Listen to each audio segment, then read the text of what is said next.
Cemetery Seekers, it is I. It's been a long time since I filmed, but I'm here today in Eyam at the Plague Village. And I really wanted to come here for a long time. I've been driven here by my lovely friend today, who has actually brought us to, first off, the museum, and then we're going to go venture into the actual town, village, and look at all the other bits and bobs around, because there's a lot of history to go through, and also lots of gravestones and an awesome church. So let's venture forth, beginning with the museum.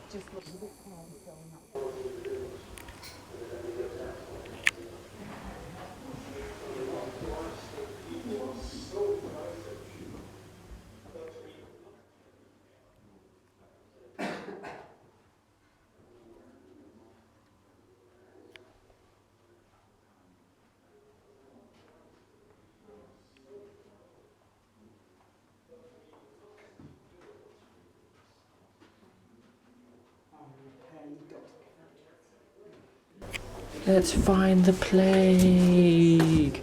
Let's catch the bubonic plague. Have we got a flea? Yes, we got a flea.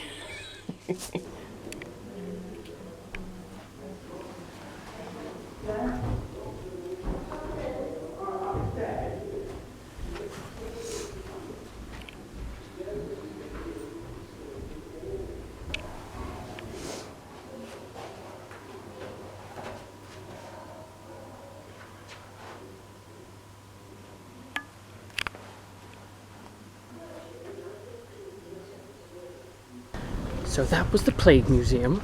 I found it very informative, finding out who was responsible for saving the town. We will be momentarily looking at the well that was mentioned there, that was actually their life force, life saviour, whatever you would want to call it, because if they didn't have that, then they wouldn't get their food, drink, money, whatever. But we're just passing now a nice little area that has the stocks, which is not going to be pleasant, obviously the history of it, but let's go see it now within this building. They've got some information on it here.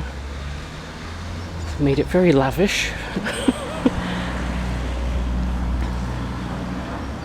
Punishment for the offending miners who committed relatively minor offences. Restored in 1951.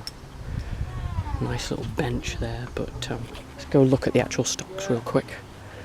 Very low down. Here we go.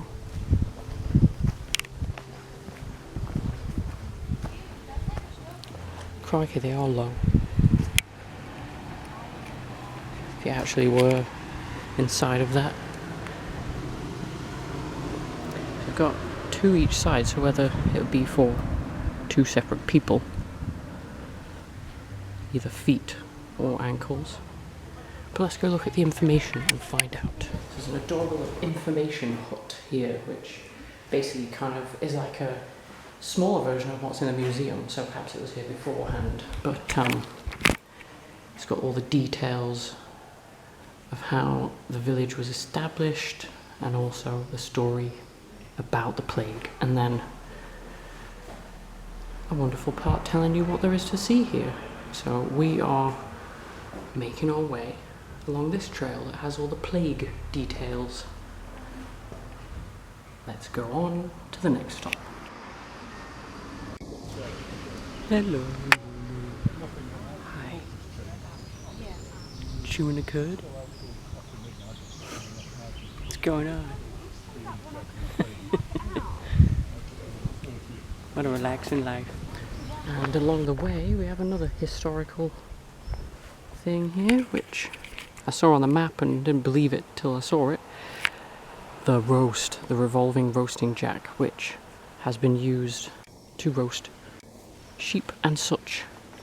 Village tradition, established in 1951.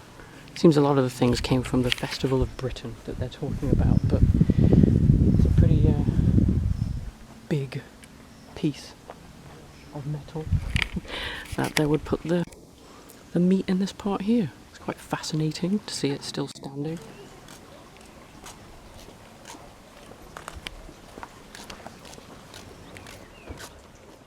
so otherwise known as the Plague Cottage. So we have the members of the Thorpe family lived, and all of them died, sadly. But the house is still standing with happy families living there now, so that's a nice difference. So, show you the whole stretch. I think so, yes. And they're beautiful. They're a bit temperamental, gotta be in the right There we sort. go. Yeah, ericaceous, acidic.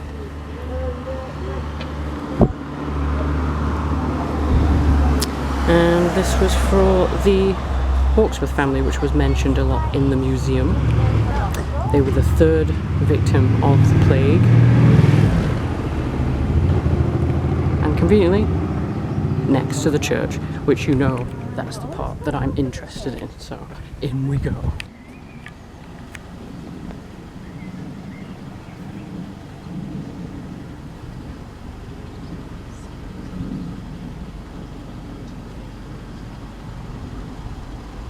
So amazingly, the church is open, so I'm going to take advantage of that today. And it's a very small one, so I won't be talking inside. There's people obviously around the village talking, so apologies if it is jabbering in the background. But let's go enjoy. I would imagine a lot of the graves here are going to be from 1600s time, so let's go have a look inside.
And lovely piece of work here, that is the plague window. So I'll just scooch down the seats here, and we can see there is a tribute to William Mompesson, who was obviously responsible for saving the village, or at least containing the disease. And I'll get a little closer. So we've got the parcel cloth that caused it, death of the first people, the letters that Mompesson sent, the Riley graves, Stanley and Mompesson coming up with the idea to save the town and to self-isolate. And there we go. Very impressive, really great idea.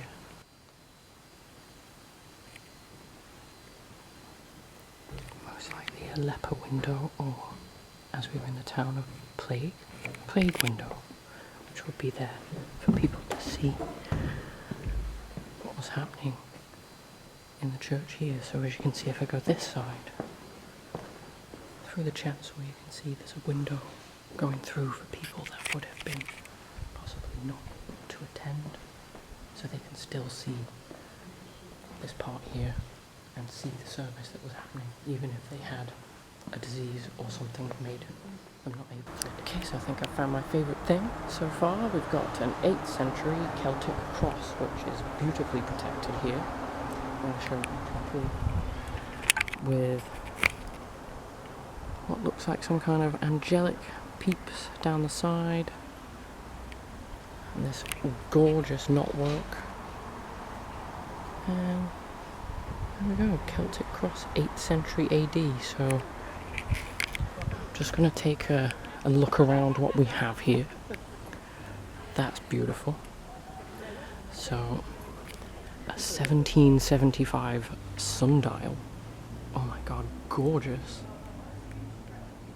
Little dove's nest on top of there as well. Oh, love it. So it's starting to rain a bit, but that's okay because it's been scorchingly hot. So you'll have the ASMR of rain in a graveyard. So there are a few signs dedicated to relevance. So, as I mentioned, the memorial of Thomas Stanley, who supported Montpesson in getting the plague repressed. So that's one. And we have Catherine Montpesson, who sadly died. Her tomb is here. It does go really far back, but it's a beautiful, overgrown graveyard.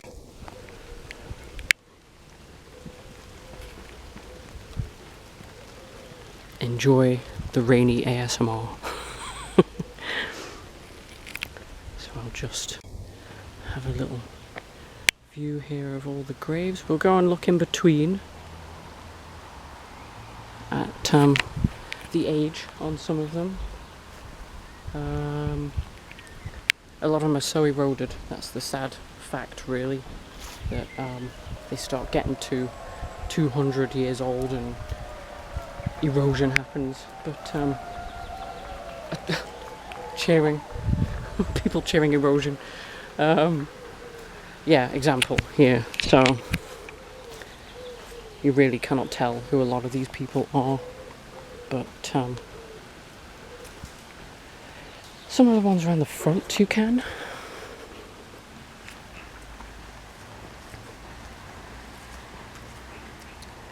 Beautiful fonts on these. And a gorgeous little view there with sheep fields behind, so that's lovely. That'll wrap up the churchyard. A lot of beautiful graves right up the front here, but all the way to the back it's the newer graves and very eroded. But I do love big tombs.